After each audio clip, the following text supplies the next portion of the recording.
année, le Paléo Festival a mis à l'honneur la culture celtique au village du monde. Nous avons choisi de vous présenter 3 stands parmi les 24 nouveaux qui proposent des plats traditionnels, des spécialités comme les fruits de mer, les sandwichs au homard ou encore au haggis. Le haggis, c'est ce plat composé de panses de brebis farcies aux abats. On va aller voir si ça a du succès. Pour être tout à fait honnête, non. Déjà, je mange pas trop les brebis. Et puis du coup, la panse de brebis, je pense que non, c'est trop difficile. Non, je pourrais pas. Peut-être dans le contexte et avec un bon verre de whisky ou je sais pas quoi du genre, ça doit être tout à fait acceptable. Et je me réjouis de le goûter. Mais ça a l'air très bon. Et là-bas, je vois The Flying Haggis Company. Alors je me dis que ça doit être un truc assez quand même connu. Bon, probablement, vu qu'il y a des gens qui veulent manger ça. Personnellement, je suis pas sûr, je préfère les burgers. Alors maintenant, si ça vient sous forme de burger, c'est vraiment optimal. C'est un plat national écossais, tout premièrement. Anciennement, c'était la panse de brebis farcie, donc c'était comme ça que c'était conservé. On mettait la viande, donc les abats d'agneau dedans. Et puis après, on le cuisait au feu de bois.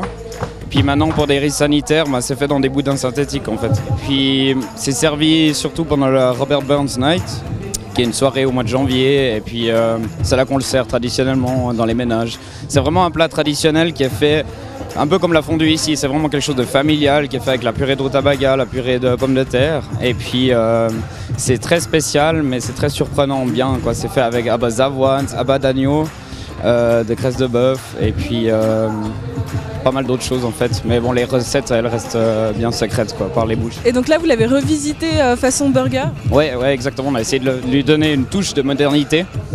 Et puis ça marche bien, c'est chouette quoi. Est-ce que vous avez beaucoup de succès ? Il y a beaucoup de gens qui viennent en acheter ? Ouais, c'est assez énorme. Ouais.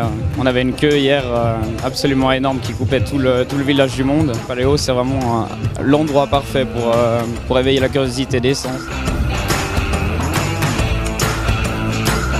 Voilà, c'est des spécialités de Bretagne et nous sommes 4 Bretons et nous faisons des galettes, des tourteaux, des homards, voilà, des homards vivants flambés au whisky.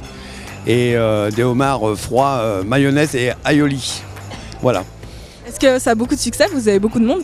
Effectivement, on en vend beaucoup, et ça a beaucoup de succès, les gens aiment bien et les gens sont curieux de découvrir une nouvelle cuisine, une cuisine qu'ils ne connaissent pas. Voilà. Les homards, c'est homard. Homard. Bernard le homard. Voilà. Les gens sont épatés d'ailleurs qu'ils soient vivants, ils croient tous que qu'il n'est pas vivant justement. Donc on les cuisine vraiment vivants. Voilà, c'est comme ça en Bretagne, c'est le homard breton, du vrai homard breton. Oui, c'est un homard bleu. Quand il cuit, il devient tout rose. Vous en cuisinez combien par jour ? Là, à peu près une 60aine par jour en ce moment, depuis 2 jours. Là. Alors on propose des crêpes, des galettes sucrées et salées. Celle qui marche le mieux depuis qu'on a commencé, c'est la biquette à base de fromage de chèvre, miel, noix, qui marche vraiment très très bien. On a la modeste aussi, donc, qui est une sucrée, qui est en plus en hommage à la grand-mère des propriétaires du stand, qui s'appelle Modeste, et qui est éclat de meringue, bonbon caramel, caramel beurre salé. Bien très sucré quoi. On se retrouve demain pour une nouvelle vidéo. Bonne soirée. À la chatte.